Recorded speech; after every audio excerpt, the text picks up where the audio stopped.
ಅಪ್ಪಾಜಿ, ನಾನು ನಿಮ್ಮ ಹತ್ರ ಮತ್ತೆ ಕ್ಷಮೆ ಕೇಳ್ತಾ ಇದ್ದೀನಿ. ನಿಮ್ಮೆಲ್ಲರ ಹತ್ರನೂ ಕ್ಷಮೆ ಕೇಳ್ತಾ ಇದ್ದೀನಿ. ಇಷ್ಟೊತ್ತು ಏನಾಗಿದೆ ಇದೆಲ್ಲ ನನ್ನಿಂದನೇ ತಪ್ಪಾಗಿದೆ.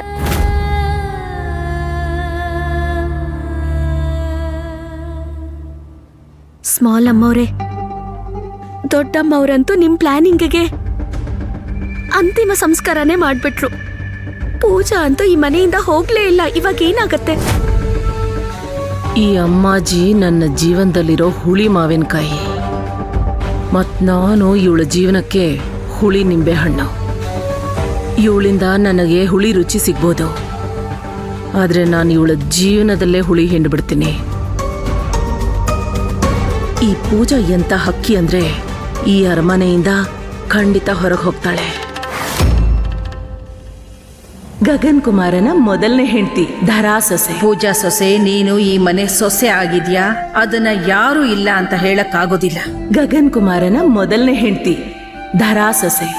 ಎಲ್ಲಿವರೆಗೂ ನಿನ್ಗೆ ಈ ಮಾತುಗಳು ಅರ್ಥ ಆಗೋದಿಲ್ವೋ ಅಲ್ಲಿವರೆಗೂ ನೀನು ಆ ರೂಮಿಂದ ಆಚೆ ಬರೋಕ್ಕಾಗೋದಿಲ್ಲ. ಇಲ್ಲ, ನನಗಿಲ್ಲಿರೋದಕ್ಕಾಗಲ್ಲ. ನನ್ನ ಅಮ್ಮನ ಹತ್ರ ಹೋಗ್ಬೇಕು. ನನ್ನ ಮನೆಗೆ ಹೋಗ್ಬೇಕು.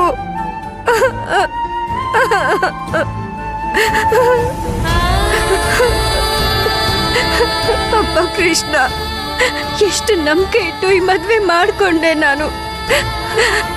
ಆದ್ರೆ ನೀನು, ನಿಂಗೇನ್ ಬೇಕಾಗಿದೆ ಎಲ್ಲ ಇದ್ರಿಂದಾನೇ ಸಿಗತ್ತೆ. ಪೂಜಾ, ನಿನ್ ಪತ್ರ ನಂಗೆ ಸಿಕ್ತು. ಈ ಸಂಬಂಧನ ದೊಡ್ಡವರು ನಿಶ್ಚಯ ಮಾಡಿರೋದು, ಮತ್ತೆ ನಾನು ಅವ್ರ ನಿರ್ಧಾರನ ಸ್ವೀಕರಿಸಿದ್ದೀನಿ. ಈ ಸಹಿ ಅವ್ರದ್ದೇ ಅಲ್ವಾ?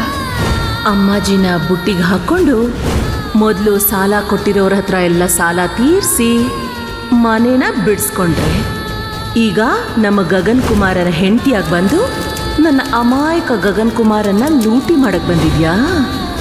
ಅಮ್ಮವ್ರೆ, ಧರ ಅವ್ರು ಕಾಣಿಸ್ತಾ ಇಲ್ಲ. ಅವರೇ ಬಂದಿದ್ರಲ್ಲ ನಮ್ಮನೆಗೆ ಹೆಣ್ಣು ಕೇಳೋದಿಕ್ಕೆ. ಅಯ್ಯೋ, ಇನ್ನೊಬ್ಬರ ಸಂಸಾರ ಹಾಳು ಮಾಡಿ ನೀನು ಆ ಸಂಸಾರದಲ್ಲಿ ಬಂದು ಸೇರ್ಕೊಂಡಿದ್ಯಾ? ನನಗೆ ಗೊತ್ತಿಲ್ಲ ನಾನು ಬೆಡ್ ಮೇಲೆ ಹೇಗೆ ಬಂದೆ ಅಂತ. ನೀನು ಯಾವುದೇ ಕಾರಣಕ್ಕೂ ಅನ್ಕೋಬೇಡ ನಮ್ಮಿಬ್ಬರ ಮಧ್ಯೆ ಏನೋ ಆಗಿದೆ ಅಂತ. ಗಗನ್ ಕುಮಾರನ ಮೊದಲನೇ ಹೆಂಡತಿ ಧರಾ ಸೊಸೆ. ಈ ಮನೆಗೆ ಆದಷ್ಟು ಬೇಗ ವಂಶೋದ್ಧಾರಕನ ಕೊಡೋದಕ್ಕೆ ಆಶೀರ್ವಾದ ಮಾಡಿ.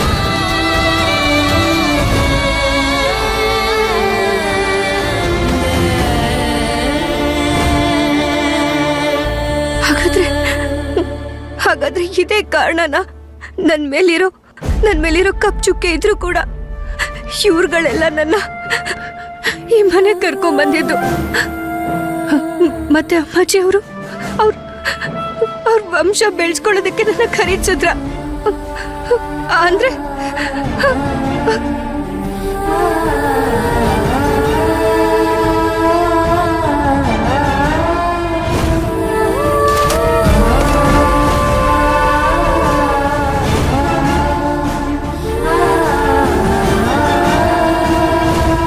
ಮತ್ತೆ ಗಗನ್ ಸರ್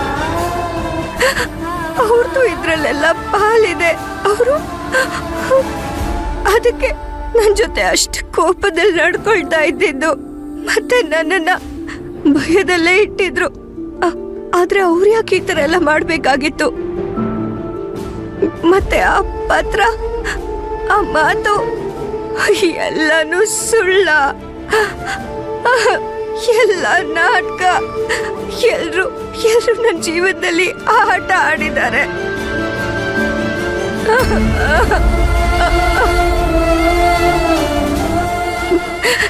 ಏನಾಗ್ತಿದೆ ನನ್ನ ಜೊತೆ?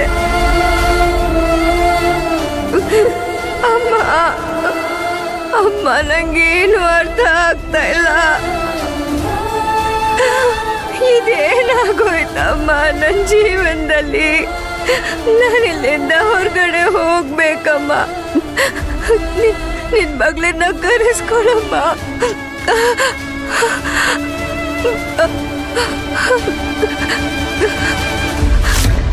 ನನ್ಗೇನಾದ್ರೂ ಮಾಡ್ಲೇಬೇಕು.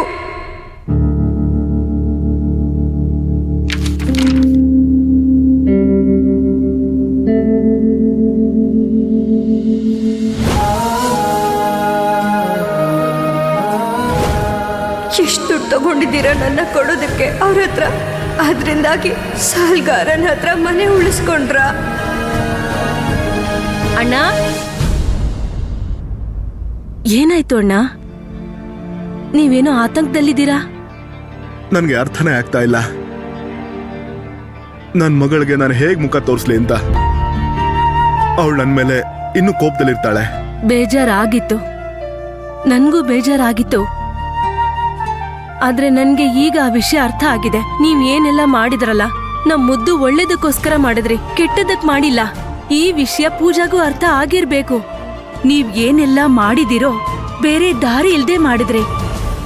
ಇನ್ನೂ ಹೇಳ್ಬೇಕಂದ್ರೆ ಅವಳ ಗಂಡನ್ ಮನೇಲಿ ಇಷ್ಟು ಪ್ರೀತಿ ಮಾನ ಸಮ್ಮಾನ ಎಲ್ಲ ಪಡ್ಕೊಂಡು ನನ್ ಮುದ್ದು ನಿಮ್ಗೆ ಒಳ್ಳೇದನ್ ಬಯಸ್ತಿರ್ತಾಳೆ.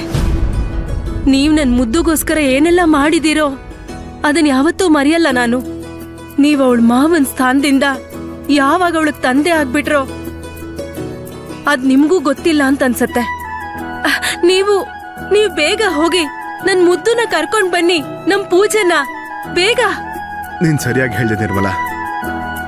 ನಮ್ ಪೂಜಾ ಇದ್ದಾಳಲ್ಲ, ತುಂಬಾ ಬುದ್ಧಿವಂತೆ. ಇನ್ನೊಬ್ಬರ ದುಃಖ ನೋಡಿ ತನ್ನ ದುಃಖ ಮರ್ತು ಹೋಗ್ತಾಳೆ. ನನಗೂ ಏನ್ ಅನ್ಸ್ತಾ ಇದೆ ಅಂದ್ರೆ ಅವಳೆಲ್ಲನೂ ಅರ್ಥ ಮಾಡ್ಕೊಂಡು ನನ್ನ ಕ್ಷಮಿಸ್ಬಿಡ್ತಾಳೆ. ಸರಿ, ಈಗ ಬೇಗ ಬನ್ನಿ, ಈ ಸಾಮಾನೆಲ್ಲ ತಗೊಳ್ಳಿ. ಈ ಅಮ್ಮನ್ನ ಇನ್ನಷ್ಟು ಕಾಯಿಸ್ಬೇಡಿ. ಬೇಗ ತಗೊಳ್ಳಿ ಇದನ್ನ. ಹಾ ನೋಡು, ಒಂದ್ ಕೆಲ್ಸ ಮಾಡು. ನೀನು ತಿನ್ನೋದಕ್ಕೆ ಏನಾದ್ರೂ ತರ್ಸಿರೋ, ಎಲ್ರೂ ಒಟ್ಟಿಗೆ ಕೂತ್ಕೊಂಡ್ ತಿನ್ನೋಣ, ಚಿಕ್ಕ ವಯಸ್ಸಿನ ತರ.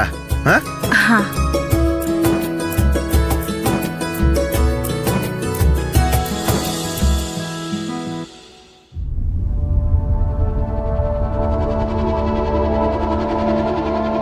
ಅಮ್ಮ ಜಿ, ಇವತ್ತು ಏನ್ ನಡೀತೋ ಅದನ್ನ ಯಜಮಾನ್ರಿಗೆ ಮತ್ತೆ ಗಗನ್ಗೆ ಫೋನ್ ಮಾಡಿ ಹೇಳ.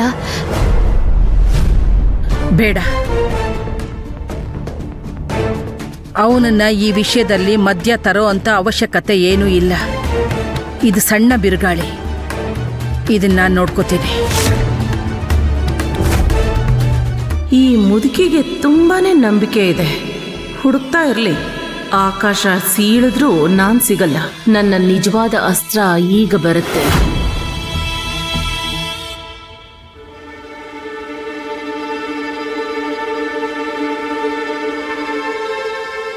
ಮನೆಯಲ್ಲಿ ಮದ್ವೆ ಆಗಿದೆ, ಯಾರ್ದೋ ತಿಥಿ ಅಲ್ಲ. ಮುಖನ ಸಪ್ಪಗ್ ಮಾಡ್ಕೊಂಡು ತಲೆ ತಗ್ಗಿಸ್ಕೊಂಡು ತಿರ್ಗಾಡ್ತಿದ್ದೀರಾ ಎಲ್ರು. ಈ ಮನೆಯಲ್ಲಿ ಇಂಥ ಬಿರುಗಾಳಿ ಮೊದಲನೇ ಸಲ ಅಲ್ಲ ಬಂದಿರೋದು. ಈ ಮನೆ ಬುನಾದಿ ತುಂಬಾ ಭದ್ರವಾಗಿದೆ, ಅದ್ರ ಮೇಲೆ ಯಾವ ಪರಿಣಾಮನೂ ಆಗೋದಿಲ್ಲ. ಇದನ್ನೆಲ್ಲ ಮರೆತು ಟೇಬಲ್ ಮೇಲೆ ಊಟ ತಂದಿಡಿ, ನಾವೆಲ್ಲರೂ ಒಟ್ಟಿಗೆ ಊಟ ಮಾಡೋಣ. ಅಮ್ಮಾಜಿ, ಅದು ಪೂಜಾ ಅಕ್ಕನ್ಗೆ ಊಟ ತಗೊಂಡು ಹೋಗ್ಲಾ? ಹೇಳದ್ನಲ್ಲ ನಾನು ಹೋಗಿ ಅಂತ ಹೇಳೋವರೆಗೂ ಆ ರೂಮ್ಗೆ ಒಂದು ಹುಳ ಕೂಡ ಹೋಗೋ ಹಾಗಿಲ್ಲ.